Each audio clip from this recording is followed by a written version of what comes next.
नमस्कार मित्रांनो, आजच्या व्हिडिओमध्ये आपण एका महत्त्वाच्या मुद्द्यावर चर्चा करणार आहोत. बौद्धिक संपदा अधिकार म्हणजेच इंटेलेक्च्युअल प्रॉपर्टी राईट्स. जनरली या इंटेलेक्च्युअल प्रॉपर्टी राईट्सला आपण सामान्य भाषेमध्ये पेटंट असं म्हणतो. मात्र पेटंट म्हणजेच इंटेलेक्च्युअल प्रॉपर्टी राईट्स एवढीच ती कन्सेप्ट नाही आहे. खरं तर इंटेलेक्च्युअल प्रॉपर्टी राईट्समध्ये ज्या 7 संकल्पना आहेत त्यापैकी एक पेटंट आहे. मात्र इतर प्रक्रियांविषयी आपल्याला फारशी माहिती नसते आणि म्हणून बौद्धिक संपदा अधिकार नेमका काय असतो, इंटेलेक्च्युअल प्रॉपर्टी राईट्स म्हणजे नेमके कोणते आणि या संदर्भात राष्ट्रीय आणि आंतरराष्ट्रीय स्तरावर कोणकोणते कायदे केले आहेत की जेणेकरून या बौद्धिक संपदेचं रक्षण होईल, संरक्षण होईल, ते आपण आजच्या व्हिडिओमध्ये पाहणार आहोत. बौद्धिक संपदा काय आहे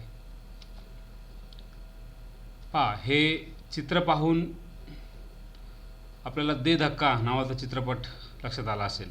त्या चित्रपटात जो मकरंद अनासपुरेचा रोल दाखवला आहे की तो खटपट करत काहीतरी एक असं मशीन बनवतो, काही असं एक पार्ट बनवतो की जो गाड्यांना लावल्यानंतर पेट्रोलची बचत होणार होती. मात्र काही कारणास्तव तो पार्ट दुसऱ्या कोणाच्या तरी हाती लागतो. तो त्याच्यावर दावा करतो की हा पार्ट मी बनवला आहे. मात्र शेवटी मकरंद अनासपुरेचा मित्र त्याला येऊन सांगतो की मी त्या पार्टचं पेटंट आधीच रजिस्टर केलेलं होतं, त्यामुळं या पार्ट बनवल्याचे सगळे फायदे तुला मिळतील. म्हणजे अशा प्रकारे एखाद्या पार्टचं रजिस्ट्रेशन, आपण जर एखादा शोध कष्टाने लावला असेल तर त्या शोधाचं श्रेय, त्या शोधाचं क्रेडिट आपल्याला मिळालं पाहिजे आणि म्हणून त्या संदर्भात बौद्धिक संपदा कायदे पण आहेत. तर सगळ्यात पहिल्यांदा आपण बौद्धिक संपदा म्हणजे काय समजून घेऊया. एखादी व्यक्ती किंवा संस्थेने स्वतःच्या बौद्धिक सर्जनशीलतेने संगीत असेल, साहित्यकृती, कला, चित्र, वैज्ञानिक शोध या बाबतीत नवनिर्मिती, इनोव्हेशन केलेलं असेल तर ते त्यांच्या बौद्धिक मेहनतीचं फळ असतं. त्यामुळे या नवनिर्मितीचं श्रेय त्यांच्या बुद्धीला दिलं जाणं म्हणजे त्यावरील त्यांचा बौद्धिक हक्क मान्य करणे. इंटेलेक्च्युअल त्याच्या बुद्धीने तो शोध लावलेला असेल, ती क्रिएशन केलेलं असेल, म्हणून त्याचं क्रेडिट त्यालाही मिळालं पाहिजे. आणि त्या शोधामुळं जर पैसा कमावला जाणार असेल, त्याचं इम्प्लिमेंटेशन करून जर कोणी पैसा कमवणार असेल तर मग त्या पैशातही या व्यक्तीला की ज्याने त्या वस्तूचा शोध लावला असेल त्याचं क्रेडिट आणि त्याचा रॉयल्टी या दोन्ही गोष्टी त्याला मिळाल्याच पाहिजे. म्हणून ही नवनिर्मिती महत्त्वाची आहे, बौद्धिक संपदा महत्त्वाचं आहे आणि त्याचा अधिकार महत्त्वाचा आहे. म्हणजे बौद्धिक संपदा अधिकार म्हणजे जेव्हा एखादी व्यक्ती किंवा संस्था आपल्या बुद्धीचा वापर करून एखादी निर्मिती करते तेव्हा त्या निर्मितीवर मर्यादित काळापुरती तिला प्राप्त झालेली मक्तेदारी म्हणजे बौद्धिक संपदा अधिकार. त्या वस्तूवर मर्यादित काळासाठी हा एक शब्द महत्त्वाचा आहे. त्याची आपण पुढच्या ह्याच्यात चर्चा करणार आहोत की एखाद्याने एखादा शोध लावल्यानंतर कायमस्वरूपी त्याला त्या शोधाबद्दल रॉयल्टी मिळत नाही. ठराविक काळ त्याला त्याचं क्रेडिट मिळतं, त्याची रॉयल्टी मिळते. तो ठराविक काळ कोणता तेही आपण पाहणार आहोत. साधारणपणे 20 वर्षांचा कालावधी पेटंटच्या बाबतीत आहे. आणि फक्त पेटंटच नाही तर कॉपीराईट आहे, ट्रेडमार्क आहे, इतर बऱ्याच ज्या संकल्पना आहेत त्यांचे वेगवेगळे कालावधी आहेत. ते सगळे आपण पाहणार आहोत. बौद्धिक संपदा कायदा कशासाठी केला तर एखादी कल्पना अनेकांना सुचू शकते. म्हणजे मला एखादी कल्पना सुचल्यानंतर आणखी काही दिवसांनी ती दुसऱ्यालाही सुचू शकते कदाचित. पण मग त्याचं श्रेय कुणाला मिळावं तर ती कल्पना ज्याला सुचली आणि पहिल्यांदा सुचली हे कसं सिद्ध होणार तर त्याने जाऊन ती कल्पना सुचल्याचं रजिस्ट्रेशन करावं लागतं. म्हणजे ती कल्पना अगोदर त्याला सुचली असं मान्य केलं जाईल. म्हणून ती कल्पना ज्याला पहिल्यांदा सुचली त्यावर त्याचा अधिकार प्रस्थापित व्हावा यासाठी त्याने त्या कल्पनेचे रजिस्ट्रेशन करणे आवश्यक आहे. आणि हे रजिस्ट्रेशन ज्या कायद्याअंतर्गत केले जाते त्याला बौद्धिक संपदा अधिकार संरक्षण कायदा असे म्हणतात. बौद्धिक संपदेबाबत अधिकार देण्याचा मूळ उद्देश म्हणजे मानवाच्या बौद्धिक सर्जनशीलतेला प्रोत्साहन आहे. त्याला त्याचा अधिकार द्यायचा, त्याचं नाव द्यायचं का तर त्याने ती क्रिएटिव्हिटी केलेली आहे, त्याच्या सर्जनशीलतेला आणखी प्रोत्साहन किंवा त्याचं पाहून इतरांनाही त्याचं प्रोत्साहन मिळावं. या बौद्धिक संपदेचं म्हणजे इंटेलेक्च्युअल प्रॉपर्टीचे अधिकार संबंधित व्यक्ती किंवा संस्थेकडेच असतं आणि त्यांच्या या शोधाचा नवनिर्मितीचा उपयोग करून जर इतर कोणी आर्थिक फायदा घेऊ इच्छित असेल तर त्यांनी संबंधित शोधकर्त्याला त्याचा योग्य तो मोबदला देणं अपेक्षित असते आणि हे सर्व कायदेशीर पद्धतीने झालं पाहिजे, फसवणूक नाही व्हायला पाहिजे आणि म्हणून वादविवाद होऊ नयेत, सगळं कायदेशीर पद्धतीने पार पडावं म्हणून प्रत्येक देशामध्ये बौद्धिक संपदा कायदे अस्तित्वात आले आहेत. म्हणजे तुम्ही जर एखादा शोध लावला तर त्याचं रजिस्ट्रेशन करणं तितकंच महत्त्वाचं आहे. जर रजिस्ट्रेशन नाही केलं तर दुसऱ्याच्या हाती लागला तर तुम्हाला त्याचा काही फायदा मिळणार नाही आणि तुम्ही जर त्याचं रजिस्ट्रेशन केलं तर तुमच्या शोधाचं क्रेडिटही तुम्हाला मिळेल आणि त्यावरून जर कोणी बिझनेस करणार असेल त्या तुमच्या शोधाचा उपयोग करून तर त्याबद्दल तुम्हाला पैसाही मिळेल. अशा पद्धतीची ही कन्सेप्ट आहे आणि म्हणून बौद्धिक संपदेला संरक्षण देण्यासाठी बौद्धिक संपदा कायदे प्रत्येक देशाने केलेले आहेत. पण मग प्रत्येक देशात जरी कायदे असले तरी आंतरराष्ट्रीय स्तरावर देखील या संदर्भात कायदे आहेत. खरं तर हे वेगवेगळ्या प्रकारचे बौद्धिक संपदा हक्क त्याच्या निर्मात्याला या निर्मितीवर ठराविक काळापुरते स्वामित्व हक्क बहाल करत असतात आणि त्या निर्मात्याच्या परवानगीशिवाय ही निर्मिती मग कुणीही वापरू शकत नाही, दुसरी कुणीही ती गोष्ट बनवू शकत नाही त्याच्या परवानगीशिवाय. म्हणजे त्यांनी ती वस्तू समोर आणली, जगासमोर आणल्यानंतर कुणीतरी ते वस्तू पाहून स्वतः लगेच जाऊन फॅक्टरीत ती वस्तू बनवली तर ते त्याला तसं करता येणार नाही, कारण ती मूळ कन्सेप्ट किंवा त्याचा शोध ज्याने लावला आहे त्याची त्याला परमिशन घ्यावी लागेल, त्याबद्दल त्याला रॉयल्टी द्यावी लागेल, तरच ती वस्तू मॅन्युफॅक्चर किंवा प्रोड्यूस करता येईल. आणि अशा वस्तूंच्या निर्मितीला बाजारात कुठलीच स्पर्धा नसते, कारण ती नवीच असते, तत्सम वस्तू अजून कुणी तयार केलेली नसते, त्यामुळं स्पर्धा नसते आणि त्याच्यामुळं मग त्या वस्तूचे जी वस्तूंचे पहिल्यांदा शोध लागतो त्या वस्तूचे भाव प्रचंड असतात. मग हळूहळू जसजसं त्या वस्तूचं प्रोडक्शन वाढतं किंवा मग त्या वस्तूच्या धर्तीवर इतर काही वस्तू आणखी बनायला सुरुवात होते त्यावेळेस मग त्या वस्तूची हळूहळू कॉस्ट कमी होत चालते किंवा त्याची किंमत कमी होत चालते.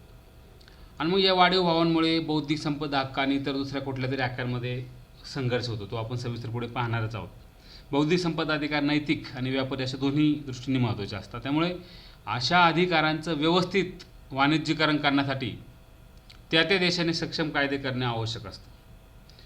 आणि आता सांगितल्याप्रमाणे की वेगवेगळ्या देशात वेगवेगळे कायदे आहेत, त्यामुळे त्यांच्यात सुसूत्रीकरण नसल्याने बौद्धिक संपदा अधिकारांचे जागतिक स्तरावर व्यापारीकरण होत असताना देशादेशांमध्ये वाद झालेले आहेत. आणि मग हे वाद होऊ नयेत म्हणून आंतरराष्ट्रीय स्तरावर एक संस्था आहे, महत्त्वाची संघटना आहे, तिचं नाव आहे जागतिक बौद्धिक संपदा संघटना, म्हणजेच वर्ल्ड इंटेलेक्च्युअल प्रॉपर्टी ऑर्गनायझेशन, विपो. संयुक्त राष्ट्राच्या म्हणजे युनेस्को आपल्या ज्या 15 स्पेशलाइज्ड एजन्सी आहेत त्यापैकी एक वर्ल्ड इंटेलेक्च्युअल प्रॉपर्टी ऑर्गनायझेशन ही एक आहे. बौद्धिक संपदा अधिकारांचं संरक्षण करणं आणि त्याला प्रोत्साहन देणं या उद्देशाने 1967 साली एक कन्व्हेन्शन संमत करण्यात आलं आणि त्या कन्व्हेन्शनान्वये ही संघटना स्थापन करण्यात आली. आंतरराष्ट्रीय स्तरावर बौद्धिक संपदा अधिकारांची समतोल आणि परिणामकारक अंमलबजावणी करायची की जेणेकरून एखाद्याच्या नवनिर्मितीचा आणि सृजनशीलतेचा लाभ जगातील सगळ्यांनाच मिळेल, यासाठी ही संस्था प्रयत्न करत असते. म्हणजे कोणत्याही देशात एखाद्याने पेटंट किंवा एखादा नवीन शोध लावला असेल तर त्याला त्या शोधाबद्दल त्याचं पेटंट करणं, त्याला त्याचं संरक्षण मिळवून देणं आणि त्याचबरोबर त्याने लावलेल्या शोधाचा जगासाठी उपयोग करून घेणं यासाठी ही संस्था प्रयत्न करत असते. आणि या संस्थेचं काम जरी म्हणजे स्थापना जरी 67 साली कन्व्हेन्शन जरी सादर झालं असलं तरी त्या कन्व्हेन्शनची अंमलबजावणी झाली 26 एप्रिल 1970 पासून या संस्थेचं काम सुरू झालं आणि त्यामुळे दरवर्षी 26 एप्रिल हा दिवस जागतिक बौद्धिक संपदा दिन, world intellectual property rights day म्हणून साजरा केला जातो. ही एक महत्त्वाची फॅक्ट याच्यामध्ये आहे. स्वित्झर्लंडमध्ये जिनिव्हा या ठिकाणी या संघटनेचं मुख्यालय आहे आणि या संघटनेचे सध्या 193 सदस्य देश आहेत.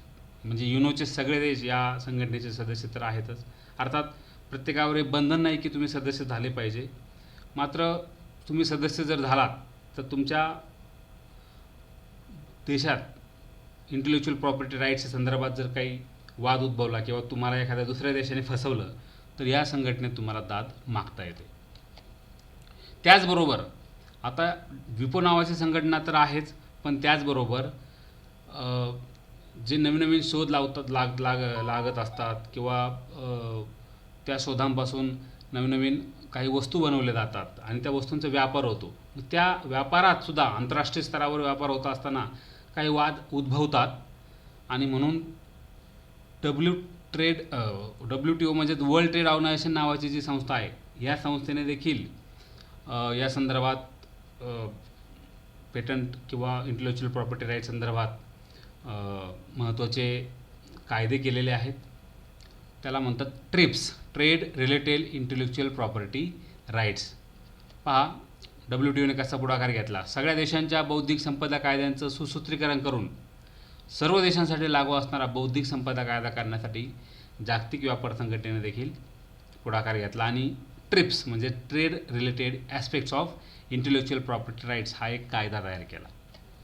1 जानेवारी 1995 पासून हा कायदा लागू आहे, म्हणजे WTOच्या स्थापनेपासूनच. जागतिक व्यापार संघटनेतील सर्व सदस्य देशांनी ट्रिप्स कायद्याला अनुसरून 31 डिसेंबर 2004 पूर्वी आपापले बौद्धिक संपदा कायदे दुरुस्त करून घेण्याचे निर्देश या जागतिक व्यापार संघटनेने दिलेले आहेत. जे जे सदस्य आहेत त्या सगळ्या सदस्यांना सांगितलं की तुमच्या देशात तुमच्या इंटेलेक्च्युअल प्रॉपर्टी राईट संदर्भात कोणकोणते कायदे आहेत, काय तरतुदी आहेत, वेगवेगळे असू शकतात.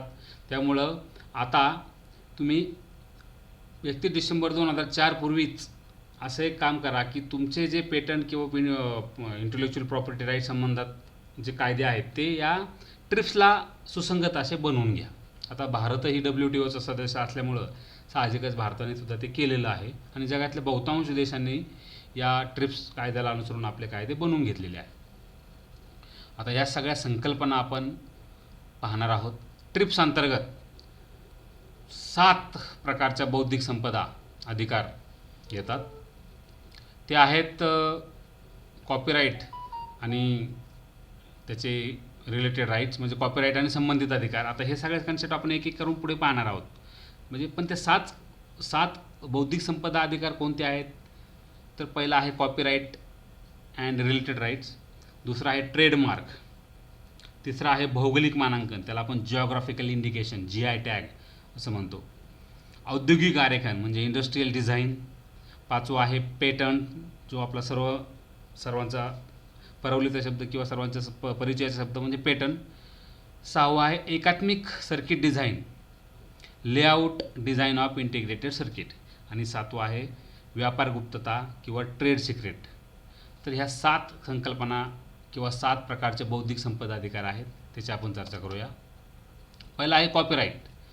आता स्वामित्व हक्क असं आपण त्याला मराठीत म्हणू शकतो. ते नेमकं काय असतंय पहा. आपण चित्रपट पाहतो, गाणी ऐकतो, संगीत, नाटकं, पुस्तकं, कविता, गाणी किंवा गीतं, सॉफ्टवेअर. भारतात सॉफ्टवेअर हा एक कॉपीराईट, वेबसाईट, कलाकृती, फोटो, शिल्प, ऑडिओ व्हिज्युअल्स, व्यावसायिक संकल्पना, या सगळ्या ज्या संकल्पना आहेत त्यांच्यावर त्याच्या निर्मात्याला स्वामित्व हक्क मिळतो. म्हणजे जो एखादा चित्रपट बनवत असेल तर त्याचा चित्रपट हा त्याचा आहे. म्हणजे जो प्रोड्युसर असेल चित्रपटाचा, त्या प्रोड्युसरच्या परवानगीशिवाय कुणी तो चित्रपट दाखवू शकत नाही. गाणी जी असतील त्या गाण्यांचे हक्क ज्या कंपनीने विकत घेतले असतील संगीताचे वगैरे, तर तीच कंपनी त्या चित्रपटाचे गाणे लॉन्च करणार आणि त्यांच्याकडूनच इतरांनी ती गाणी घ्यायची असतात. त्यामुळं जो या संदर्भात क्रिएटिव्हिटी करेल, पुस्तक लिहील, नाटकं लिहील, कविता करेल, त्याचं क्रेडिट त्याला मिळालंच पाहिजे. त्याच्यामुळे त्याच्यासाठी त्याचं स्वामित्व हक्क त्याला मिळालं पाहिजे. आणि म्हणून कॉपीराईट, त्याने जे काय बनवलेलं आहे त्याच्यावर त्याचा राईट असणे याला म्हणतात कॉपीराईट. कॉपीराईटमध्ये कशाचं संरक्षण होतं बघा. लिटरेचर, तुम्ही जे काही साहित्य लिहिलं असेल ते साहित्य तुमचं आहे, तुमच्याशिवाय ते कुणीही प्रकाशित करू शकत नाही तुमच्या अधिकाराशिवाय, किंवा तुम्हाला रॉयल्टी दिल्याशिवाय ते कुणी प्रकाशित करू शकत नाही. नाटकाचंही तसंच आहे. ड्रामा तुम्हाला विचारल्याशिवाय तुमचं नाटक कुणी दाखवू शकत नाही किंवा कुणी बसवू शकत नाही किंवा त्याचा व्यावसायिक उपयोग करून घेऊ शकत नाही. म्युझिक असेल, तुमचं संगीत कुणी चोरू शकत नाही. तुमच्या संगीतावर तुमचा अधिकार आहे. आर्ट, तुम्ही जी काही कला सादर केली असेल, तुम्ही काही फोटो काढले असतील, ग्राफिक डिझाईन केलं असेल, शिल्प असेल, आर्किटेक्चर असेल, तुमचं कोरिओग्राफी किंवा अशा बऱ्याच गोष्टी आहेत, पॅन्टोमाइन असेल, मोशन पिक्चर्स असेल, साऊंड रेकॉर्डिंग असेल, या सगळ्या गोष्टी कॉपीराईटमध्ये येतात. कॉपीराईटचा अधिकार संबंधितांकडे किती दिवसांपर्यंत राहतो. म्हणजे एखाद्याने एखादा पिक्चर तयार केला असेल, एखादं पुस्तक लिहिलं असेल, आणि त्या पुस्तकाचं जोपर्यंत पब्लिश होत राहील तोपर्यंत त्याला तो अधिकार असतो का काही त्याला ठराविक काळ असतो बघा. लेखन जर एखाद्याने केलं असेल काही कविता किंवा आणखी काही, तर त्या लेखकाचं आयुष्य जोपर्यंत आहे, आयुष्यभर त्याला त्या लेखनाबद्दल जर कोणी प्रकाशित केलं असेल त्याचं लेखन, तर त्या प्रकाशन केल्याबद्दल प्रकाशकाकडून त्या लेखकाला रॉयल्टी मिळते त्याच्या आयुष्यभर. प्लस त्याच्या मृत्यूनंतर पुढची 60 वर्षसुद्धा त्या लेखकाच्या नॉमिनीजला ते रॉयल्टी त्याची मिळत चालते. आणि 60 वर्षांनंतर मग ते लेखन हे रॉयल्टीतून मुक्त होते आणि मग त्याचा कुणीही कशाही पद्धतीने प्रकाशन करू शकतं, उपयोग करून घेऊ शकतं. चित्रपट किंवा फोटोग्राफी संदर्भात पण असंच आहे की तुम्ही चित्रपट बनवला किंवा एखादा फोटो काढला असेल तर रजिस्टर केल्यापासून पुढचे 60 वर्षापर्यंत तुम्हाला तुमचा त्याच्यावर हक्क राहतो. तुमच्या परवानगीशिवाय तुम्ही कोणी दाखवू शकत नाही किंवा तुम्हाला त्याबद्दल रॉयल्टी मिळत जाते किंवा त्याच्याबद्दल तुम्हाला पैसा मिळतो. 60 वर्षानंतर तो मुक्त होतो. आणि प्रसारणाच्या बाबतीत पण तसंच आहे. ब्रॉडकास्टिंग की रजिस्टर केल्यापासून 25 वर्षापर्यंत त्या संबंधित निर्मात्याचा त्याच्यावर कॉपीराईट असतो. मात्र या दरम्यान तो आपला अधिकार हस्तांतरित देखील करू शकतो बरं का. जो कोणी एखाद्याने समजा लेखन केलं असेल किंवा एखादा चित्रपट तयार केला असेल किंवा काय आणखी कलाकृती असेल तर तो हा अधिकार एखाद्याला हस्तांतरितही करू शकतो. आणि हा सगळा कालावधी संपल्यानंतर मात्र ती वस्तू किंवा निर्मिती सगळ्यांसाठी खुली राहते, तिच्यावर कोणाचाही अधिकार राहत नाही. असं कॉपीराईटचं हे आहे.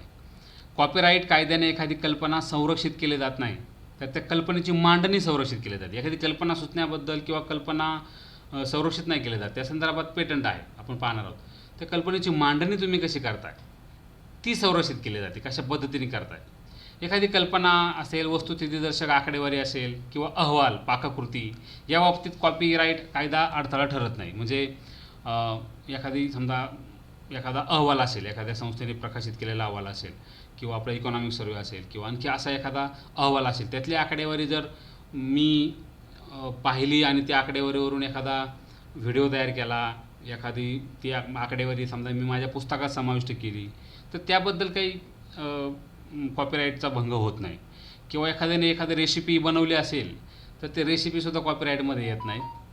म्हणजे काही गोष्टी येत नाहीत. आणि सुयोग्य वापर, फेअर यूज, सार्वजनिक हित किंवा म्हणजे साधारणपणे शिक्षणासाठी जर एखाद्याच्या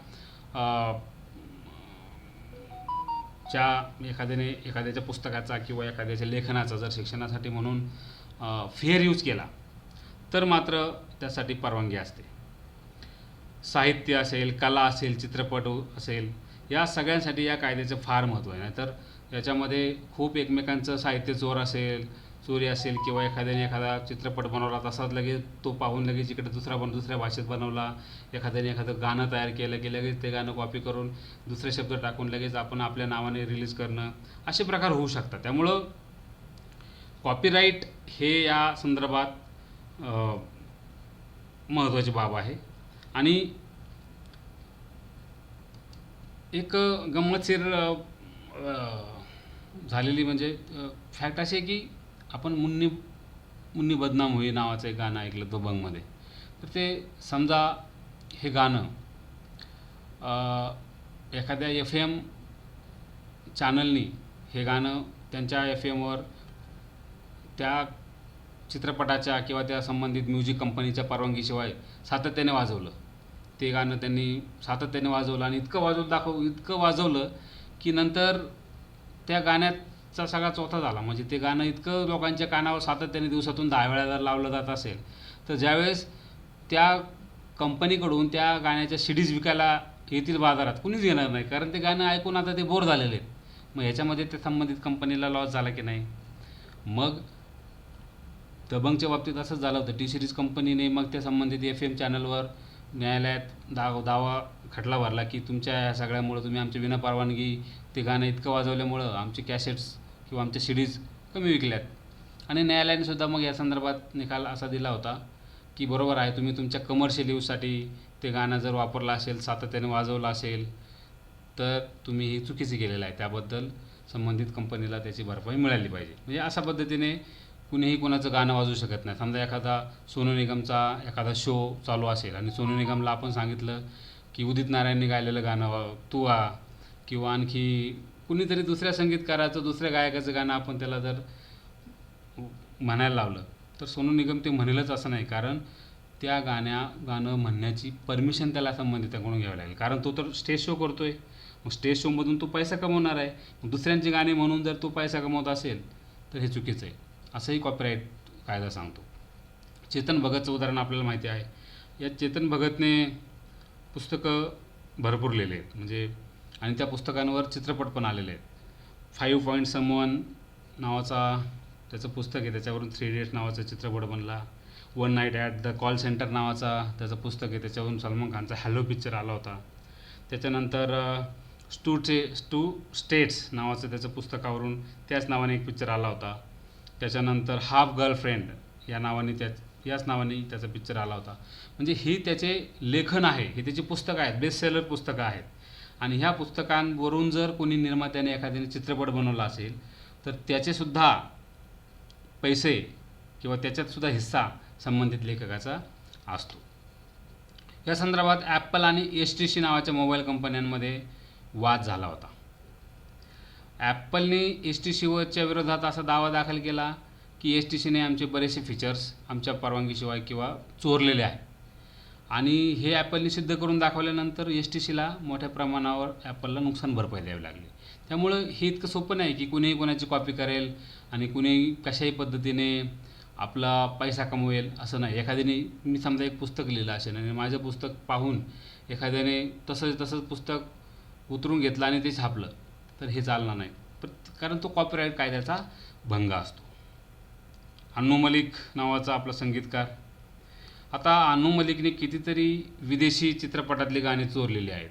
आता ह्या गाण्यावाल्यांना की ज्यांचे ओरिजिनल गाणे आहेत ह्या सगळ्यांना जर सांगितलं तर 200-400 लोक त्याच्या विरोधात दावा दाखल करतील आणि अन्नू मलिकला 200-300 वर्ष शिक्षा होऊ शकते, अशी तरतुदी या कायद्यामध्ये आहेत. असो, खरं तर कॉपीराईट संदर्भात एक आपल्याकडे एक केस पण झालेली आहे. त्या संदर्भात म्हणजे दिल्लीला रामेश्वरी झेरॉक्स नावाचं एक दुकान होतं आणि त्या दुकान दिल्ली विद्यापीठाच्या परिसरात एक होतं. हे दुकान जे होतं झेरॉक्सचं दिल्ली विद्यापीठाच्या परिसरात होतं आणि ह्या दुकानातून विद्यापीठाने काय केलं, आपलं सगळं सिलेबसमध्ये जी पुस्तकं आहेत त्या पुस्तकाच्या महत्त्वाच्या भागांचे झेरॉक्स काढून त्यांनी ते एकत्रित केले आणि कोर्स पॅक म्हणून हे विद्यार्थ्यांना विकले. मग आता हे दुकान म्हणजे जणू काही विद्यार्थ्यांच्या सोयीसाठी विद्यापीठानेच काढलेलं होतं की हे तुमचं सिलेबस आहे आणि त्या सिलेबस ज्या पुस्तकातून आहे त्या पुस्तकाचे झेरॉक्स, त्या सिलेक्टिव्ह पार्टचे झेरॉक्स तुम्हाला त्या दुकानात मिळते, तिथून घ्या आणि वाचा. मग आता हे ज्यावेळेस त्या संबंधित ओरिजिनल पुस्तकवाल्या पब्लिकेशनला समजलं की आपल्या पुस्तकातल्या अशा पद्धतीने झेरॉक्स काढून विकलं जातं आहे, त्यांनी या विरोधात धाव घेतली, खटला सुरू केला विद्यापीठाच्याच विरोधात की विद्यापीठाने अशी कशी परमिशन दिली. मग आता आम्ही त्या विद्यापीठावर खटला दाखल केल्यानंतर उच्च न्यायालयाने हे कोर्स पॅक विकायला बंदी आणली. विद्यापीठाने सांगितलं की अभ्यासक्रमात ज्या पुस्तकांचा समावेश केलेला आहे ही सगळी पुस्तकं जर विकत घ्यायची ठरवली तर सामान्य विद्यार्थ्यांचा दिवाळी निघेल आणि तसं करायचं जर ठरलंच तर मग हाताच्या बोटावर मोजणे इतकीच फक्त उच्चभ्रू मुलं शिकतील, बाकीच्यांना शिकता येणार नाही, कारण ती पुस्तकं जी आहेत ती खूप महाग आहेत आणि सगळं पुस्तक आम्ही जर अभ्यासक्रमात समावेश केलेलं नसल्यामुळे सगळं पुस्तक घ्यायची काही गरज वाटत नाही आणि आपल्या देशात बहुतांश मुलं गरीब आहेत, त्यामुळं आम्ही हा मार्ग शोधून काढला होता. आता आणि आम्ही जर असं नसतं केलं तर मग शिक्षणापासून काही मुलांना वंचित राहावं लागलं असतं. त्यामुळं मग भारतीय राज्यघटनेने जो आपल्याला शिक्षणाचा अधिकार दिला आहे त्याचं काय, असा प्रश्न विद्यापीठानेच उपस्थित केला न्यायालयात. मग दिल्ली उच्च न्यायालयाने निकाल देताना प्रकाशकांची बाजू बघा, ज्यांनी खटला दाखल केला होता त्यांची बाजू धुडकावून लावली आणि भारताच्या स्वामित्व हक्क कायद्याप्रमाणे शैक्षणिक कारणासाठी अशा प्रकारच्या एका मर्यादित पुस्तकाचे झेरॉक्स काढणं किंवा ते कोर्स पॅक बनवून विकणं हे कायदेशीर ठरवलं. आणि हा निकाल देताना न्यायाधीशांनी सांगितलं की कॉपीराईट कायदा हा काही कुठला दैवी अधिकार नाही की जो पूर्णपणे अबाधित राहील, विशिष्ट कारणासाठी कॉपीराईटचं उल्लंघन केलं तर चालेल असं त्या ह्याच्यात म्हटलं. त्यामुळे फेअर यूज हा जो शब्दप्रयोग आहे, फेअर यूज, सार्वजनिक हित या कामासाठी कॉपीराईटचं थोडंसं उल्लंघन झालं तरी ते चालू शकतं. पुढचे कन्सेप्ट आहे ट्रेडमार्क. ट्रेडमार्क म्हणजे काय, तर उत्पादनाची ओळख पटवणारे चिन्ह असेल किंवा ब्रँड नेम अथवा उत्पादनाची ओळख बनलेलं घोषवाक्य यावर ट्रेडमार्क मिळतो. मग त्याच्यामध्ये कंपन्यांची नावं, brand, logo, tagline, slogan, stickers, label, signature अशा सगळ्या गोष्टींचा समावेश असतो. पहा चित्रात दाखवल्याप्रमाणे हे सगळे Microsoft, Intel, Coca Cola, Carlsberg, Mercedes बेंज या सगळ्यांचे लोगो ठरलेले आहेत. आज नायके, टोयोटा या सगळ्यांचे लोगो ठरलेले आहेत. त्यामुळं या लोगो हे त्यांचं एक ट्रेडमार्क आहे. त्या लोगोच्याच पुढे कंसात TM किंवा R असं लिहिलेलं असतं. याचा अर्थ हे ट्रेडमार्क आहेत आणि या नावाने किंवा ह्या ट्रेडमार्कचा यांनी ज्या पद्धतीने त्यांचा एक ट्रेडमार्क लोगो तयार केला असेल, ट्रेडमार्क तयार केला असेल, नाव तयार केलं असेल, ब्रँड तयार केला असेल, याचा कुणीही त्यांच्या परमिशनशिवाय यूज करू शकत नाही. म्हणजे कोका कोला नावाने एखाद्याने जर लोकल लेवलवर एखाद्या गावात एखादी कंपनी काढली कोल्ड्रिंकची आणि त्याला त्या बाटल्यांवर कोका कोला लिहून जर त्या बाटल्या विकायचं ठरवलं तर ते जमणार नाही. त्यामुळं ट्रेडमार्क ही एक महत्त्वाची बाब आहे. कोणत्याही वस्तू किंवा सेवेचे वेगळे अस्तित्व आणि वैशिष्ट्य या ट्रेडमार्कमुळे निर्माण होत असतं आणि संबंधित वस्तू किंवा सेवेच्या मार्केटिंगमध्ये ट्रेडमार्कचं मोठं महत्त्व असतं. समजा कोका कोलाच्या बाटलीचा एक विशिष्ट आकार आहे, हा एक ट्रेडमार्क आहे त्यांचा. आयफोनचा विशिष्ट लोगो आहे. रिलायन्स, टाटा, ॲपल ह्यांचे लोगो आहेत. आयफोनचा लोगो जर एखाद्या चायनीज फोनने आपल्या मागे लावून सांगितलं आयफोन या, तर ॲपल कंपनी त्यांच्यावर दावा दाखल करेल. रिलायन्सचा एक विशिष्ट लोगो आहे. रिलायन्सचा लोगो वापरून एखाद्याने आपल्या गॅरेजला नाव दिले रिलायन्स गॅरेज, किंवा टाटाचा लोगो वापरून एखाद्याने टाटाचं एखादं चहाचं दुकान काढलं तर हे चालणार नाही. त्यामुळे हे ट्रेडमार्क आहेत. हे ट्रेडमार्क हा ब्रँड तयार करण्यासाठी त्या उत्पादकांनी मोठी मेहनत घेतलेली असते आणि म्हणून त्यांच्या नावाचा कोणी यूज करू शकत नाही. त्यामुळे लोगोचा पण म्हणजे लोगोचा जो आकार आहे, लोगोची जी स्टाईल आहे, जो फॉन्ट आहे, त्याचासुद्धा कोणी यूज करू शकणार नाही. समजा मॅकडोनाल्डचा हा जो फॉन्ट आहे किंवा हा जो चिन्ह आहे आणि त्याच्या खाली जी टॅगलाईन आहे, स्लोगन आहे, आय एम लिव्हिंग इट, तर हे दुसरं कोणी वापरू शकत नाही. त्यामुळं संबंधित व्यापार किंवा व्यवसाय जोपर्यंत सुरू असेल तोपर्यंत त्या ट्रेडमार्कवर संबंधिताचा अधिकार असतो, म्हणजे जवळपास कायमस्वरूपी. म्हणजे आपण जसं कॉपीराईटचं बघितलं किती वर्ष अधिकार, तर ट्रेडमार्कच्या बाबतीत बघितलं तर जोपर्यंत तो व्यवसाय सुरू आहे त्या कंपनीचा तोपर्यंत ते ट्रेडमार्कवर त्यांचा अधिकार असतो. त्याला काय अशी मर्यादा नाही, मुदत नाही. तिसरी कन्सेप्ट आहे जिओग्राफिकल इंडिकेशन. जिओग्राफिकल इंडिकेशन म्हणजेच भौगोलिक निर्देशक.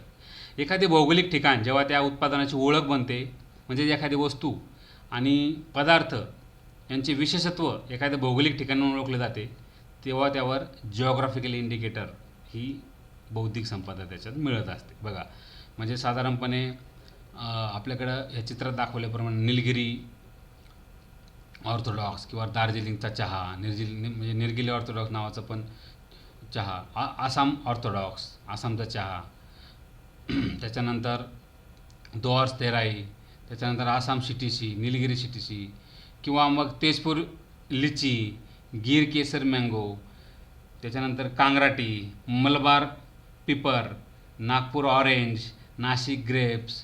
तर हे हे हे हे जिओग्राफिकल इंडिकेशन आहेत. आणि हे जिओग्राफिकल इंडिकेशन कसे दिले जातात, तर काही वस्तूंचे गुणधर्म त्या कुठे बनवले जातात किंवा कुठे उगवले जातात याच्यामुळे निश्चितच बदलतात. म्हणजे स्ट्रॉबेरी समजा, तर स्ट्रॉबेरी म्हणजे महाबळेश्वरची स्ट्रॉबेरी असेल तर आपण म्हणू हा बरोबर आहे, ठीक आहे, चांगली आहे, कारण स्ट्रॉबेरीसाठी जे आवश्यक वातावरण आहे ते तिथंच आहे. अहमदनगरमध्ये जर कोणी स्ट्रॉबेरी पिकवली तर ती तितकी चांगली येणार नाही किंवा ते चांगले गुणधर्म त्यात उतरणार नाहीत. त्यामुळं देवगडचा किंवा रत्नागिरीचा हापूस आणि आपल्या एखाद्या गावातला हापूस यात निश्चितच फरक आहे.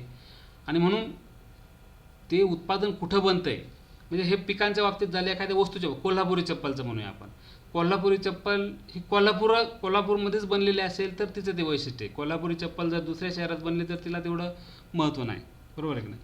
त्यामुळे विशेषतः तो शेतीमाल किंवा हाताने बनवले जाणारे उत्पादन, हातमागावर विणली जाणारी वस्त्रे असतील किंवा हाताने बनवल्या जाणाऱ्या खेळण्या वगैरे असतील, तर त्यांचे गुणधर्म त्यांच्या उत्पादनाच्या जागेवरून बदलतात. ती त्या ठिकाणची विशेष असतं त्या ठिकाणचं, की त्या ठिकाणीच ती वस्तू चांगली मिळते. आणि म्हणून अशा या पद्धतीच्या ज्या वस्तू असतात, पिकं असतात, फळं असतात, त्यांना किंवा पदार्थ असतात त्यांना जिओग्राफिकल इंडिकेशन नावाचं एक टॅग मिळत असतं. कोणत्याही वस्तूला जी आय टॅग मिळवण्यासाठी दोन महत्त्वाचे निकष आहे. एक म्हणजे ती वस्तू एका विशिष्ट भौगोलिक एखाद्या विशिष्ट भौगोलिक भागात एका विशिष्ट पद्धतीने बनवली गेली असली पाहिजे, आणि दुसरं म्हणजे त्या वस्तूचा विशिष्ट दर्जा किंवा गुण हा ती वस्तू त्या भागात बनवल्यामुळे असला पाहिजे. एखाद्या वस्तूला जेव्हा जी आय टॅग मिळतो तेव्हा ती बाजारात त्या नावाने विकली जाणे एवढंच फक्त सुरक्षित होते. म्हणजे नागपूर ऑरेंज, नागपूरची संत्री म्हटल्यानंतर जर असं टॅगने जर विकली जात असेल की नागपूर संत्री, म्हणजे नागपूरच्या सगळ्या लोकांना नागपूरमधून जर संत्री उत्पादित होत असेल तर ते नागपूर संत्री म्हणून विकण्याचा अधिकार आहे. जे यावर कोणा एकाची मालकी नसते. त्या भागातले सगळे उत्पादक तो टॅग वापरू शकतात. पण फक्त कुठले नागपूर संत्री म्हटल्यानंतर फक्त नागपूरच. नागपूर संत्री ही एखाद्या कोपरगावमध्ये उगवायची, कोपरगावमध्ये ती पॅकेज करायची आणि त्याच्यावरती लिहायचे नागपूर संत्री, तर हे चालणार नाही. हे जी आय टॅग सांगत असतं. जी आय टॅगचं हे महत्त्व आहे. त्यामुळं जी आय टॅगमध्ये ज्या वस्तू असतात त्या विशेष गुणधर्माच्या असतात, वेगळ्या असतात, आणि म्हणून त्यांना तो टॅग मिळाला असतो. आणि त्या टॅगचा जर कोणी गैरवापर करत असेल त्या प्रदेशाशिवाय, समजा आता म्हैसूरचा सँडल सोप असेल, म्हैसूर सँडल ऑइल असेल, किंवा बदोही कार्पेट असेल, गोवाची फेनी असेल, मधुबनी पेंटिंग असेल, काश्मीरी पश्मिना असेल, बनारसी साडी, या साड्या म्हणजे त्या त्या शहरातल्या त्या त्या भागाचे वैशिष्ट्यच आहेत. इतर ठिकाणी बनवल्या असतील तर त्याला अर्थ नाही. चौथं म्हणजे इंडस्ट्रियल डिझाईन. एखाद्या औद्योगिक उत्पादनाची सौंदर्यपूर्ण डिझाईन, उदाहरणार्थ बॉटलची एक विशिष्ट डिझाईन असते, पॅकेज कंटेनर डिझाईन, कारची डिझाईन, मोबाईल फोनची डिझाईन, यांत्रिकी वस्तूंची डिझाईन, यांच्यावर इंडस्ट्रियल डिझाईन किंवा औद्योगिक आरेखन ही बौद्धिक संपदा मिळते. म्हणजे समजा एखादी मोटरसायकल आहे, समजा हार्ले डेव्हिडसनची मोटरसायकल आहे, ती ज्या पद्धतीने बनवलेली असेल त्या पद्धती ती पाहून दुसरं कोणी कॉपी करू शकत नाही की ही असे बनवलेली, हे असं डिझाईन वापरले. किंवा एखाद्या कारचं डिझाईन आहे, एखाद्या फोनचं डिझाईन आहे, हे दुसरे कॉपी करू शकत नाही. जर केलं तर त्याच्याबद्दल कायद्याचं संरक्षण त्या संबंधितांना मिळालेलं असतं. त्यामुळं ते बेकायदा ठरतं एखाद्याने जर कॉपी केली एखाद्या कारची डिझाईन. त्याच्यानंतर पाचवा भाग आहे इंटिग्रेटेड सर्किट डिझाईन. एकात्मिक सर्किट डिझाईन हे इलेक्ट्रॉनिक सर्किट आहे. त्याच्यामध्ये सर्किटचे भाग एका माध्यमामध्ये एकात्मिक केलेले असतात, आणि अशा प्रकारची डिझाईन करणाऱ्याला ही बौद्धिक संपदा मिळते. म्हणजे त्याच्यामध्ये ही टेक्निकल बाब आहे की हे संपूर्ण एकात्मीकरण एक युनिट म्हणून काम करत असतं. साधारणतः सिलिकॉन चिपचा याच्यामध्ये माध्यम म्हणून वापर केलेला असतो, आणि या डिझाईनचं पण कुणाला कॉपी करता येत नाही. हे एखादी डिझाईन ज्या पद्धतीने बनवली त्याच पद्धतीने कुणीतरी ती डिझाईन पाहून आपल्या उत्पादनामध्ये तशी डिझाईन वापरता येत नाही. यासाठी सुद्धा कायदेशीर संरक्षण आहे. पुढचा भाग आहे ट्रेड सिक्रेट. एखाद्या व्यवसायात अत्यंत उपयुक्त अशी माहिती जर त्या व्यावसायिकाने जमवली किंवा निर्मिली असेल तर त्याला ती माहिती गुप्त ठेवण्याचा पूर्ण अधिकार असतो, आणि ते व्यावसायिक गुपिताचं कोणी उल्लंघन करू नये यासाठी ट्रेड सिक्रेट या बौद्धिक संपदेच्या माध्यमातून त्याला संरक्षण मिळत असतं. म्हणजे एखाद्या कंपनीत एखादा व्यक्ती काम करत असेल तर त्याला बरेचसे त्या कंपनीचे बारकावे माहीत असतात, त्या कंपनीचे ध्येय धोरणं माहीत असतात, आणि अशा व्यक्तीने जर ते त्या कंपनीच्या विरोधी कंपनीला जवळ जाऊन सांगितलं तर तो ट्रेड सिक्रेटचा भंग ठरतो. याच्यामध्ये क्लायंट लिस्ट असेल, ग्राहकांची लिस्ट असेल, एखाद्या उत्पादनाचा फॉर्म्युला असेल, कसं बनवायचं उत्पादन, समजा मॅगीचा फॉर्म्युला असेल, मॅगीमध्ये काम करणाऱ्या एखाद्या त्या कर्मचाऱ्याने जर दुसऱ्याकडे जाऊन तो फॉर्म्युला सांगितला की असंच बनवलं जातं तर ते ट्रेड सिक्रेटचा भंग आहे. कॉम्प्युटर प्रोग्रॅमिंग असेल, मार्केट स्टडी असेल, प्राइसिंगबाबतची इन्फॉर्मेशन असेल, सेल्स डेटा असेल, मॅन्युफॅक्चरिंग टेक्निक्स असतील एखादी वस्तू बनवण्याची, मार्केटिंग प्लॅन असेल, बिझनेस मेथड, हे जर दुसऱ्या विरोधी कंपनीला किंवा विरोधकांना जर हे सगळं गुपित सांगितलं तर तो ट्रेड सिक्रेटचा भंग होतो, आणि अशा व्यक्तींवर कारवाई होऊ शकते. अर्थात ट्रेड सिक्रेटची नोंदणी कोणत्याही एखाद्या गव्हर्नमेंट एजन्सीकडे करावी लागत नाही. म्हणजे ते सिक्रेटच असतं, त्यामुळे नोंदणी नाही की हे आमचं आज सिक्रेट आहे. हे सिक्रेट रोज बदलू शकतं, रोज वेगळं ठरू शकतं. पण मग जर कंपनीला असं वाटलं की आमचा फॉर्म्युला हे असा होता, मात्र याच फॉर्म्युल्याची नंतर कोणीतरी कॉपी केलेली आहे, तर ते दाद मागू शकतं. आणि आता महत्त्वाचं म्हणजे पेटंट.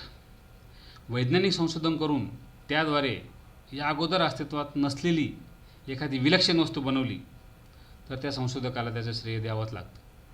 अगोदर अस्तित्वात नसलेली, युनिक असली पाहिजे. म्हणजे एखाद्या नाविन्यपूर्ण उत्पादनावर किंवा उत्पादन बनवण्याच्या प्रक्रियेवर त्याच्या संशोधकाला जे मिळतं ते पेटंट किंवा एकस्व किंवा स्वामित्व हक्क त्याचा. म्हणजे समजा एडिसन यांनी एडिसनने भरपूर शोध लावले, त्याच्यापैकी एक महत्त्वाचा शोध आहे बल्बचा. तर एडिसनने बल्बचा शोध लावला आणि त्यानंतर मग बल्बचं औद्योगिक उत्पादन सुरू झालं आणि सगळी जगात हा बल्ब पोहोचला. पण मग बल्बचा शोध तर एडिसनने लावला म्हणून एडिसनला त्याचं क्रेडिट द्यायला पाहिजे. अर्थात ते दिलं गेलं. त्याबद्दलची रॉयल्टी बल्ब कंपन्यांनी एडिसनला दिली. म्हणजे हे त्याचं पेटंट होतं. त्यांनी ते पेटंट रजिस्टर केलं म्हणून हे इतर सगळ्या उत्पादकांना त्याबद्दल एडिसनला पैसे द्यावे लागले. तर अशा प्रकारे हे पेटंटची प्रक्रिया असते. साधारणपणे पेटंटचे अधिकार 20 वर्षांपर्यंत टिकत असतात आणि त्यानंतर ती वस्तू सगळ्यांना खुली होते. म्हणजे पेटंटचा एखादी वस्तूचा अधिकार कधी 20 वर्षापर्यंत असतो, त्यानंतर सगळ्यांसाठी खुली होते. आपल्याकडे जेनरिक औषध नावाचा एक प्रकार आहे बघा. तर मग हे जेनरिक औषध काय असतं की ज्या औषधाचं पेटंटचा कालावधी संपलेला असेल ते औषधाचं उत्पादन मग सरकार काय करतं, पेटंट संपल्यानंतर सरकार स्वतः त्या औषधाचं उत्पादन करत असतं आणि मग ते उत्पादन करून ते कमी किमतीला विकणं शक्य होतं. म्हणून 20 वर्षापर्यंत साधारणपणे पेटंटचे अधिकार असतात. वैज्ञानिक संशोधन करून त्याद्वारे या अगोदर अस्तित्वात नसलेली एखादी विलक्षण वस्तू बनवल्यास त्याचे पेटंट दाखल करून ते व्यक्ती पेटंटचे अधिकार घेऊ शकते. औद्योगिक संशोधन, तांत्रिक वस्तू, शास्त्रज्ञांनी लावलेले शोध यांचे नोंदणीकरण पेटंटच्या स्वरूपात संरक्षित करता येऊ शकतात. निर्मिती केलेली वस्तू मात्र काय पूर्णपणे वेगळी आणि उपयुक्त, युनिक अँड युजफुल असली पाहिजे. आणि त्यात जे दावे केलेत, मी ह्या असा शोध लावला त्यांनी तसं होतं, ह्याने असं होतं, ते प्रत्यक्षात ते खरे ठरले पाहिजे. आता बौद्धिक संपदा आणि भारत. तर मग भारताने सुद्धा काय केलं, तर ट्रिप्स कायदा आपल्यावर पाळणं बंधनकारक, आपण WTOचे सदस्य असल्यामुळे आपल्याकडे बंधनकारक होतं आणि त्यामुळे भारताने आपला 1970चा पेटंट कायदा होता तो 2005 साली दुरुस्त करून तो ट्रिप्सला, trade related aspects of intellectual property राईट्सला अनुसरून तो बनवला. म्हणजे भारतानं आपला कायदा जो 70चा कायदा होता तो 5ला दुरुस्त केला आणि ट्रिप्सला बनवला. आता ह्याच्यातली एक महत्त्वाची बाब अशी आहे की भारताचा 1970चा जो पेटंट कायदा होता तो प्रोसेस पेटंट होता, म्हणजे प्रक्रिया पेटंट पद्धतीचा होता. आणि WTOचा जो पेटंट कायदा होता तो वस्तू पेटंट पद्धतीचा आहे. म्हणजे याच्यामध्ये लक्षात घेण्याजोगी बाब अशी आहे की आपला प्रक्रिया पेटंट होता. म्हणजे एखाद्याने एखादी वस्तू जी प्रोसेस बनवून, जी प्रोसेस फॉलो करून जर एखाद्याने एखादी वस्तू बनवली, समजा एखादा मोबाईल आहे, तर तो मोबाईल एखाद्याने त्याच्या पद्धतीने काय प्रक्रिया राबवून काय त्यात वापरून तो बनवला, प्रोसेस त्यांनी कोणती फॉलो केली, त्याचं पेटंट आपल्या 70च्या पेटंट कायद्यानुसार होणार होतं. मात्र WTOचे पेटंट काय सांगतो की वस्तू पेटंट, की ही वस्तू जर एखाद्या कंपनीने बनवलेली आहे ना, तर ती वस्तू तुम्ही दुसरी प्रोसेस वापरून किंवा तशीच प्रोसेस वापरून बनवायचीच नाही. म्हणजे लक्षात येतं आहे का की प्रक्रिया पेटंट म्हणजे ही थोडीशी अशी बाब होती की ठीक आहे, म्हणजे तुम्ही वेगवेगळ्या प्रक्रिया वापरून सेम वस्तू बनवली तरी चालेल, पण ती प्रक्रिया वेगळी पाहिजे. मात्र WTOचा पेटंट कायदा सांगतो की नाही, तुम्ही जर फायनली जी वस्तू बनवताय ना, ती वस्तू जर ऑलरेडी पेटंट रजिस्टर असेल ना, तर ती वस्तू तुम्ही बनवायची नाही. म्हणजे आपण जरी सांगितलं यार तुम्ही कशी बनवली आम्हाला माहीत नाही, आम्ही आमच्या पद्धतीने, नाही, तुम्ही तुमच्या पद्धतीने जरी बनवलेली असली तरी शेवटी वस्तू पेटंट कायदा आहे, असा हा WTOचा विचित्र कायदा आहे. त्यामुळं भारताला त्याबद्दल थोडासा त्रासही झालेला आहे. आपण त्याची चर्चा करणारच आहोत. भारतात सगळ्यात पहिल्यांदा 1911मध्ये भारतीय पेटंट आणि डिझाईन नावाचा एक कायदा केला. 70मध्ये पेटंट अधिनियम केला, तो 1972 पासून लागू झाला आणि याच कायद्यात 1999, 2002 आणि 2005 साली आपण दुरुस्त्या केलेल्या आहेत. भारतात कंट्रोलर ऑफ पेटंट डिझाईन आणि ट्रेडमार्क म्हणजे CGPDTM हा अधिकारी भारतात बौद्धिक संपदाच्या कार्यप्रणालीवर नियंत्रण ठेवून असतो. आणि OP गुप्ता हे सध्या या पदावर आहेत. कोण? Controller of patent design and trademark. म्हणजे पेटंट संदर्भात किंवा म्हणजे फक्त पेटंट असंच नाही तर इंटेलेक्च्युअल प्रॉपर्टी संदर्भातलं जो सगळ्यात वरचं पद आहे ते भारतातलं हे आहे, controller of patent design and trademarks. आणि जिओग्राफिकल इंडिकेशन पण आता त्याला जोडलेलं आहे. तर OP गुप्ता हे त्याचे सध्याचे त्या पदावर कार्यरत असलेले अधिकारी आहेत. आणि हा विभाग जो आहे तो भारतीय वाणिज्यिक आणि उद्योग मंत्रालयाच्या म्हणजे department for promotion of industry and internal trade या विभागाअंतर्गत बौद्धिक संपदाचं कामकाज पाहिलं जातं. ही एक महत्त्वाची फॅक्ट आहे. भारतीय पेटंट कार्यालय आहे कलकत्त्याला, मात्र कंट्रोलर ऑफ पेटंट डिझाईन आणि ट्रेडमार्क यांचं जे ऑफिस आहे हे मात्र मुंबईला आहे. विवादित प्रकरणी जर अपील करायचं असेल तर एक ॲपिलेट बोर्ड चेन्नईला पण आहे. त्याशिवाय patent information system and national institute for intellectual property management हे एक कार्यालय नागपूरलाही आहे. महत्त्वाची बाब म्हणजे मनुष्यबळ विकास मंत्रालयाच्या अखत्यारीत कॉपीराईट विभाग आहे. म्हणजे कॉपीराईट हा जो विभाग आहे तो आहे मनुष्यबळ विकास मंत्रालयाच्या अंतर्गत. आणि patent design, trademark, geographical indication हा जो विभाग आहे तो आहे department for promotion of industry and internal trade, वाणिज्य आणि उद्योग मंत्रालयाच्या अखत्यारीत. ही बाब महत्त्वाची आहे.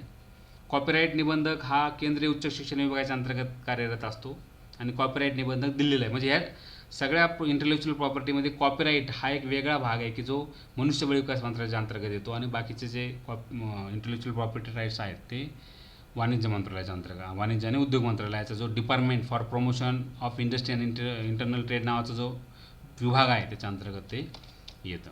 भारतात बौद्धिक संपदा कायदे कधी कधी आले वेगवेगळे, तर साधारणपणे कॉपीराईट आणि संबंधित अधिकार म्हणजे कॉपीराईट अँड रिलेटेड राईट्स कायदा जो आहे तो आहे 1957चा आणि कायद्यात 1982, 1984, 1992, 1994 आणि 1999मध्ये दुरुस्ती झालेली आहे. ट्रेडमार्क, भारतीय ट्रेडमार्क किंवा व्यापार चिन्ह कायदा आहे 1999चा आणि त्याच्यामध्ये म्हणजे ह्या नियमांतर्गत ट्रेडमार्कचं रजिस्ट्रेशन आता होत असतं. या कायद्यात 94, 96 आणि 2000मध्ये दुरुस्ती झालेली आहेत. जिओग्राफिकल इंडिकेशन कायदा आहे, भौगोलिक उपदर्शन कायदा 1999 सालचाच. औद्योगिक आरेखन, इंडस्ट्रियल डिझाईन नावाचा जो कायदा आहे तो आहे 2000 सालचा. आणि पेटंट कायदा आपण आता पाहिलं त्याप्रमाणे 1970चा आहे की ज्याच्यामध्ये 99, 2002 आणि 2005 साली दुरुस्त्या झालेल्या आहेत. आता हे ट्रिप्स कायदे का महत्त्वाचे आहेत? ट्रिप्स कायद्याचं संरक्षण असणं हे महत्त्वाचं का आहे, तर बौद्धिक संपदा अधिकार म्हणजेच आता आपण जे पाहिलं त्याच्या संदर्भात हे सगळे कायदे आवश्यक आहेत. तर आपल्याकडं विकसित आणि अविकसित किंवा विकसनशील असे देश आहेत आणि अशा अविकसित किंवा विकसनशील देशांमध्ये बौद्धिक संपदा अधिकारांबाबत फारशी म्हणजे जागरूकता नसते, उदासीनता असते आणि त्या संकल्पनांचं त्यांना अज्ञानही असतं, माहीतही नसतात की इंटेलेक्चुअल प्रॉपर्टी राईट्स वगैरे काय आहे. त्याच्यामुळं अशा देशांमध्ये बनावटीकरण असेल, नक्कल असेल असे प्रकार सर्वच चालतात. म्हणजे एखाद्या वस्तूचं लगेच बनावट वस्तू बनवायची आणि ती लगेच विकाय काढायची. म्हणजे आपण वस्तू बनावट बनवतोय, एखाद्या दुसऱ्या वस्तूची कॉपी करतो, त्याबद्दल आपल्याला काय शिक्षा होऊ शकते, काय कायदे सांगतात काही माहीत न किंवा त्याच्यात पडायचंच नाही, सर्रास त्याची नक्कल करायची असे प्रकार गरीब किंवा अविकसित देशात चालतात. आणि मग तसं जर होत राहिलं तर विकसित देश अशा देशांमध्ये गुंतवणूक करायला किंवा व्यवसाय करायला पुढे जाणारच नाही. तर आपण एखादा ॲपलवाला जर म्हटला की मला आता टांझानिया किंवा नायजेरिया देशामध्ये माझी कंपनी काढायची आणि तिथं मला ॲपलचे आयफोन विकायचे आहेत आणि तिथे गेल्यानंतर त्याच्या लक्षात आलं की अरे इथं तर ऑलरेडी माझ्यासारखेच म्हणजे ॲपलसारखेच फोन इथं आहेत, ॲपलवाला कशाला अशा देशांमध्ये जाईल. त्यामुळं संपूर्ण व्यापार यंत्रणाच कोसळू शकते. त्यामुळे असे होऊ नये यासाठी जागतिक व्यापार संघटनेने हे ट्रिप्सचे कायदे केलेले आहेत. आणि काही अशा वस्तू असतात की ज्यांची किंमत ही त्यांच्या वजनावरून किंवा आकारावरून ठरवली जाऊ शकत नाही. पुस्तकं समजा उदाहरणार्थ ती त्यांच्या वजनानुसार किंवा पानं किती आहेत त्या पुस्तकाला म्हणून विकले जात नाही, तर त्यात कंटेंट काय आहे, कोणत्या लेखकाने ते लिहिलेलं आहे त्यावर त्याची किंमत ठरत असते. त्यामुळे पुस्तकांसाठी गॅट म्हणजे आपल्याकडे जो general agreement on trade and tariff नावाचा जो कायदा होता तो कायदा त्याला लावता येत नाही. तो वस्तूसाठी आहे, पुस्तक ही काही वस्तू नाही, त्या पुस्तकात नॉलेज आहे. त्यामुळे पुस्तकांसाठी गॅट्ससुद्धा लावता येत नाही, म्हणजे GATS पण नाही लावता येत, ट्रेड अँड सर्व्हिसेस. तर त्यासाठी लागतो ट्रिप्स. आणि बुद्धीचा वापर करून नवे संशोधन करणं ही एक ज्ञानाधारित बाब आहे. त्यामुळं यासाठी मोठा कालावधी जातो. एखाद्या औषधाची निर्मिती करायला कित्येक वर्ष जातात, कोट्यावधी रुपये खर्च होत असतात. त्यामुळे एखाद्याने संशोधन करून जर तयार केलेलं असेल एखादं औषध आणि त्या औषधाचा फॉर्म्युला वापरून तसंच औषध आणखी दुसऱ्या कोणी जर बनवलं तर ते प्रतिबंध होणं आवश्यक आहे. आणि म्हणून ट्रिप्स कायदे महत्त्वाचे. उद्या समजा एखाद्याने कोरोनावर औषध बनवलं आणि त्याने काय काय कंटेंट वापरले त्या औषधामध्ये तर ते पाहून त्याचा अभ्यास करून दुसऱ्या देशांनी पण तशाच पद्धतीने आपापल्या लेवलवर औषध जर बनवलं तर ते चालणार नाही. कारण त्या औषधाच्याच ते औषध किंवा ती लस शोधण्यासाठी संबंधित कंपनीने जी काही मेहनत घेतली असेल त्याबद्दल त्यांना त्याचं क्रेडिट आणि त्याचा पैसा मिळालाच पाहिजे. म्हणून ट्रिप्स कायदे हे त्यासाठी महत्त्वाचे ठरतात. आता हे बौद्धिक संपदा अधिकारांवरून भारताचे इतर बऱ्याच देशांबरोबर वाद झालेले आहेत. म्हणजे त्यांचं असं म्हणणं आहे की जागतिक व्यापार संघटनेने जे बौद्धिक संपदा अधिकारांचं रक्षण करण्यासाठी जे कायदे केलेले आहेत तसे कायदे भारताने अजूनही बनवलेले नाहीत असा आरोप साधारणपणे अमेरिका आणि युरोपियन युनियनकडून नेहमी केला जातो. अमेरिकेचं म्हणणं आहे की भारताने त्यांचे बौद्धिक संपदा कायदे हे अमेरिका आणि युरोपियन युनियनमध्ये जसे कायदे आहेत तसे कायदे बौद्धिक संपदा कायद्यांना अनुसरून त्यांनी बनवावेत.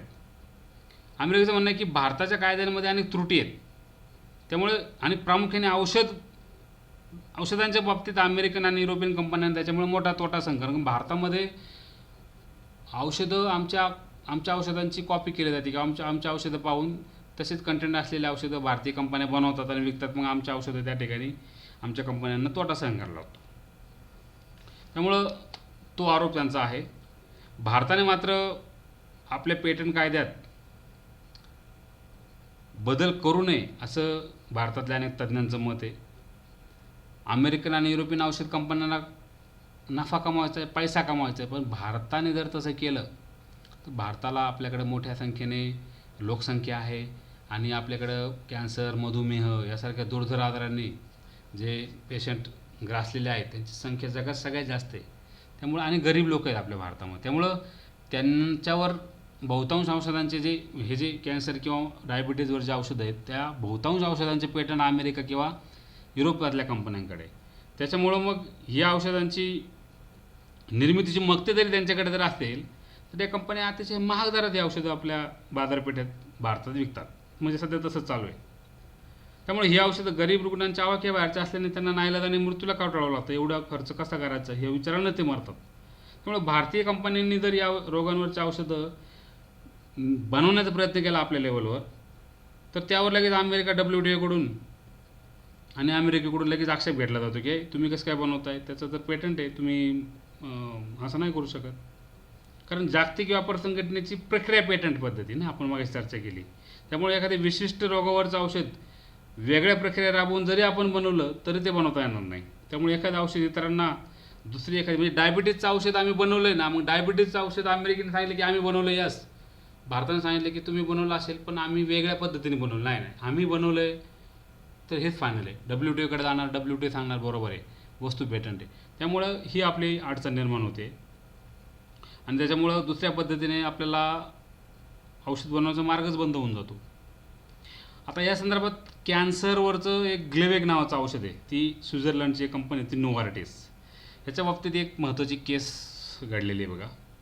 आता ग्लेवेग नावाचं एक औषध आहे की जे नोवार्टिस कंपनीने तयार केलं. मात्र म्हणजे ल्युकेमियाचं वरचं आहे, ब्लड कॅन्सरवरचं औषध आहे आणि या रुग्णांसाठी या औषधाची किंमत प्रत्येक महिन्याला 1,30,000 रुपये इतकी होती. त्यामुळे हे औषध गरीब रुग्णांच्या आवाक्याबाहेरचं बनलं. एक महिन्याला जर एवढं पैसे खर्च करायचे त्यापेक्षा मिळेल बरं. त्यामुळे भारतात या औषधाला पर्याय असणारे आणि सारखेच गुणकारी ठरणारे जेनेरिक औषध बनवलं कंपन्यांनी आणि त्याची किंमत ठेवली फक्त 9,000. त्यामुळे अर्थातच नोवार्टिस कंपनीला धक्का बसला. भारतात बनवणाऱ्या आणि समान गुणधर्म असलेल्या औषधामुळं पेटंट कायद्याचा भंग होतो असा आक्षेप नोवार्टिसने घेतला आणि सगळ्या युरोपियन अमेरिकन कंपन्यांची भारतीय औषध कंपन्यांच्या विरोधात जागतिक आघाडी उभारली. भारत सरकारकडे पण तक्रार केली. सरकारने सांगितलं की मग तुम्ही किंमत कमी करा. त्यांनी जर 9,000 विकताय तर तुम्ही 7,000 विका, म्हणजे तुमचं सगळं घेतील. मग आता सरकारने असं सांगितल्यामुळं नोवार्टिसने थेट सर्वोच्च न्यायालयात याचिका दाखल केली, अपील केलं की हे काय बरोबर नाही, पेटंट कायदा काय सांगतो पहा तुम्ही. एप्रिल 2013मध्ये सर्वोच्च न्यायालयाने याच्यावर निर्णय दिला आणि नोवार्टिसचा दावा फेटाळून लावला. हे महत्त्वाचं आहे. भारतीय बौद्धिक संपदा कायद्याचे यात कुठलेही उल्लंघन होत नसल्याचं निरीक्षण न्यायालयाने सांगितलं आणि न्यायालयाने उलट नोवार्टिसलाच सांगितलं की तुम्हाला भारतीयांची लूटमार करायला लाज कशी वाटत नाही. तुम्हाला जर परवडत नाही ना औषध तुमचं तर तुम्ही भारतातलं तुमचं सगळं चंबुकाबाळ आवरा आणि माघारी निघून जा. आता नोवार्टिसला असं खडसावल्यामुळं नोवार्टिस मग आता गेले WTO कडे. WTOला सांगितलं पहा आता तुम्ही हे ट्रिप्स कायदे बनवलेच कशासाठी सांगा. आता भारताचं सर्वोच्च न्यायालय पण आमचं ऐकायला तयार नाही, तुम्हीच काहीतरी याच्यातून मार्ग काढा. आणि मग ह्या सगळ्या पार्श्वभूमीवर 2013पासून अमेरिका सरकारने भारताकडे असा आग्रह धरलेला आहे की त्यांचे बौद्धिक संपदा म्हणजे आपले बौद्धिक संपदा कायदे आपण अमेरिकन कायद्याशी सुसंगत करावेत. मात्र भारत सरकारने त्याच्याकडे दुर्लक्ष करायचं काम चालू ठेवलं दरम्यान 14मध्ये भारतात सत्तांतर झाल्यानंतर नरेंद्र मोदींनी ज्यावेळेस पंतप्रधान पद स्वीकारलं त्याच्यानंतर मग अमेरिकेने त्यांचा आग्रह आणखी वाढवायला सुरुवात केली आणि मे 2016मध्ये भारत सरकारने राष्ट्रीय बौद्धिक संपदा अधिकार धोरण मंजूर केलं. म्हणजे इंटेलेक्च्युअल प्रॉपर्टी राईट्स पॉलिसी 2016 ही मंजूर केलेली आहे. अर्थात हे नवं धोरण म्हणजे काही अमेरिकेचे दबावापुढे झुकून त्यांना सुसंगत धोरण नाही आहे असं सरकारचं जरी स्पष्टीकरण आहे. म्हणजे त्यावेळेसचे वित्तमंत्री अरुण जेटलींनी त्यावेळेस सांगितलं होतं की काही आम्ही पॉलिसी जरूर नवीन आखलेली मात्र ती काही अमेरिकेने सांगितल्याप्रमाणे आखलेली नाही. मात्र विरोधकांचं म्हणणं होतं की अमेरिकेने जसं सांगितलं तसं तुम्ही केलेलं आहे आणि त्याच्याबद्दलचा बराच वाद झालेला आहे. हळद आणि बासमतीच्या तांदळाच्या पेटंटवरून सुद्धा अमेरिकेने खोडसाळपणा केला होता. 97मध्येच अमेरिकेच्या राईसटेक नावाच्या एका कंपनीने बासमती तांदूळ आपण संशोधन केलं आपण तयार केलेलं आहे असा दावा केला. अमेरिकेत पेटंट दाखल केलं आणि अमेरिकेत त्यांना पेटंट मिळालं देखील आणि मग त्यांनी टेक्समती राईसमती नावाने बासमती तांदूळ बाजारात आणायला सुरुवात केली. आता भारताला याबाबत उशिरा जाग आली कारण आपण त्याकडे कधी लक्ष दिले नाही आणि अमेरिकेतल्या सगळ्या घडामोडी भारताच्या लक्षात आल्यानंतर भारताने त्याच्यावर जोरदार आक्षेप घेतला. बासमती तांदळाचा उगम भारतात झालेला आहे हे जगाला माहिती आहे. मग असं असताना अमेरिकेच्या पेटंट कार्यालयाने राईसटेक कंपनीला पेटंट दिलंच कसं असा सवाल भारताने उपस्थित केला. मग अमेरिकेने सवाल केला की मग तुमचा बासमतीचा उगम जर भारतात झाला आहे तर मग कुठे पेटंट त्याचं दाखवा आम्हाला. मग आता आपल्याकडे तर पेटंट नव्हतं. पेटंट नोंदणीतला आपला गलथानपणा आपल्याला नडला. हळदीच्या बाबतीत सुद्धा यापूर्वी असंच झालं होतं. त्यावेळेससुद्धा आपली बेफिकिरी आपल्याला महागात पडली होती. मग त्यावेळेस डॉक्टर रघुनाथ माशेलकरांनी या संदर्भात पाठपुरावा केला आणि अमेरिकेविरोधात ही न्यायालयीन लढाई जिंकली होती. मग नंतर मग बासमतीच्या बाबतीत सुद्धा मग त्यांनाच भारत सरकारने परत पाचारण केलं आता तुम्हीच काहीतरी परत करा. मग भारताने जागतिक व्यापार संघटनेकडे धाव घेतली. ट्रिप्स अंतर्गत जिओग्राफिकल इंडिकेशन कायद्याचा भंग केल्याचा आरोप अमेरिकेकडे लावला. भारताने बासमती तांदळाच्या भारतातील उद्गमाबाबतचे पुरावे जागतिक व्यापार संघटनेला सादर केले आणि मग जागतिक व्यापार संघटनेने सुद्धा अमेरिकेला खडसावलं की हे जर बासमती तांदूळ भारतात वर्षानुवर्षे तयार होतं तुम्ही असं कसं काय केलं. अमेरिकेला खडसावल्यानंतर मग अमेरिकेने सुद्धा बासमतीवरचा दावा सोडून दिला. म्हणजे भारतात 98 साली हा जो निर्णय लागला तो भारताच्या बाजूने लागला आणि मग भारतातल्या बासमती तांदूळ उत्पादकांचं हितरक्षण झालं. नाहीतर भारतात शेतकऱ्यांनी तांदूळ पिकवला असताना बासमती तरी अमेरिकेने पैसे मागितले असते रॉयल्टी तुम्ही बासमती पिकवलाय का द्या आम्हाला पैसे. असा हा सगळा विचित्र प्रकार. त्यामुळं बौद्धिक संपदा अधिकार भारत जरा थोडासा गलथान आहे या बाबतीत आणि त्याच्यामुळे भारताची इतर देशाबरोबर वादही झाले आहेत. मात्र भारत सरकारने किंवा न्यायालयाने सुद्धा वेळोवेळी हे स्पष्ट केलं आहे की मूलभूत हक्क आणि स्वामित्व हक्क समजा पेटंट असं जर विषय आला तर आम्ही मूलभूत हक्कांनाच महत्त्व देणार आहोत. मूलभूत हक्क म्हणजे औषधांच्या बाबतीत तरी तुम्हाला त्या पद्धतीने ताठरपणा ठेवता येणार नाही. आता ट्रिप्सचे काही नकारात्मक परिणाम पण आहेत बघा ह्या सगळ्या कायद्याचे की औषध आणि शेती क्षेत्राला सगळ्यात धोका आहे. विशिष्ट आधारावरच्या औषधांचे उत्पादन वितरण करण्याचा अधिकार काही ठराविक कंपन्यांनाच मिळतो कारण तिकडं वस्तू पेटंट पद्धती आहे. त्यामुळं मग ती एकदा औषधं महाग होऊन बसली की मग ती सामान्यांच्या आवाक्याबाहेरचं जातात. ट्रिप्समुळे 70% जास्त आधाराच्या औषधांची पेटंट नोंदवली गेलेली आहेत आणि ती महाग किमतीला विकली जातात.